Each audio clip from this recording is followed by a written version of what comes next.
আমি আজকে ভীষণ খুশি। এখন ফাইনালি আমার ভিডিওগুলা ডাউনলোড করতে পারছি আমি, আলহামদুলিল্লাহ। আপনাদের দোয়া বা ভালোবাসা যেটাই হোক, সেজন্য আজকে আমি সফল হয়েছি। জানি না কিভাবে কি হয়েছে, একা একাই হয়েছে, আবার একা একাই ঠিক হয়ে গেছে, বা আপনাদের দোয়া আছে, আপনাদের সাপোর্ট আছে, সেজন্য।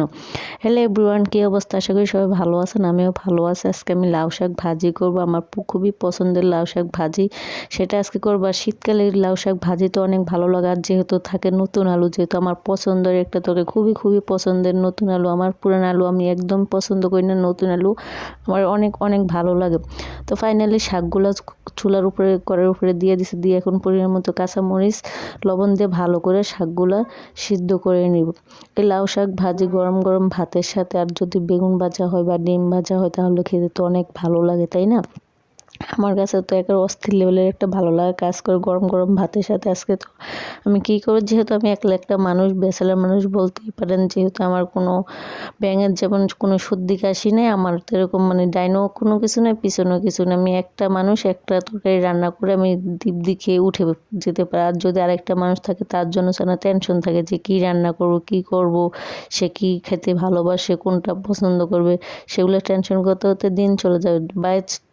দেখেন, আমি একটা মানুষ, কোনো টেনশন নেই, কিছু নেই, তার টেনশন আসে শুধু তার জন্য, সে কীভাবে এরকম কাজটা করলো আমাকে না জানিয়ে, বা আল্লাহ জানে ভালো তার মনের মধ্যে কী আসলো, বা কার বুদ্ধিতে এরকম করছে না করছে, একমাত্র আল্লাহ ভালো জানে। তো আপনারা একটু আমাকে দোয়া করবেন, যাতে আমার ভালোবাসার মানুষটা খুবই তাড়াতাড়ি আমার কাছে চলে আসে। আমি খুবই মিস করি তাকে, খুবই কষ্ট পাই তার জন্য, যে কেন আমার সাথে এরকমটা করলো, বা কেন আমার সাথে এখনও যোগাযোগ করে। মানুষটাও একটা ভুল করার পরে বা চলে যাওয়ার পর যোগাযোগ করে বলে যে এই সমস্যা ওই সমস্যা, আসলেও তা কিছুই আমাকে এখনও বলতেছে না। আজকে 3 মাস, প্রায় 3 মাস, প্রায় কি পুরা 3 মাস একদিন হয়ে গেছে, এখনও আমার তার সাথে কোনো যোগাযোগ নেই।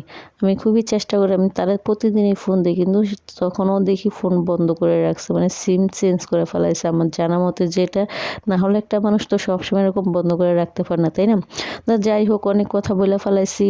বলতে বলতে আমার লাউ শাক ভাজিটাও হয়ে গেছে। বলেন তো লাউ শাক ভাজিটা কেমন হয়েছে? অনেক মজা হয়েছে, অনেক গরম ভাত দিয়ে খাইছে, আমার কাছে খুবই ভালো লাগছে। শীতকালে লাউ শাক, যেহেতু একটা লাউ শাকের আটি 40 টাকা দিয়ে আনছি, সেটা আমি 2 বেলা খেয়ে ফেলাতে পারছি, এত ভালো লাগছে। তা আমার ভিডিওটা আজকে কী এরকম লাগছে অবশ্যই কমেন্টস করে বলবেন। আর যদি ভালো লাগে অবশ্যই আমার ভিডিওটা একটু শেয়ার করে দিবেন। অনেক দিন পরে লং ভিডিও ছাড়তে পারছি। আশা করি সবাই আপনারা আমার পাশে থাকবেন বা সাপোর্ট করবেন, ফলো, লাইক, শেয়ার করে একটু দিবেন। তো আমার ভিডিওটা কেমন লাগছে অবশ্যই জানাবেন। আজকে ভিডিওটা এই পর্যন্ত, পরবর্তী আরেকটা নতুন ভিডিও নিয়ে চলে আসবো।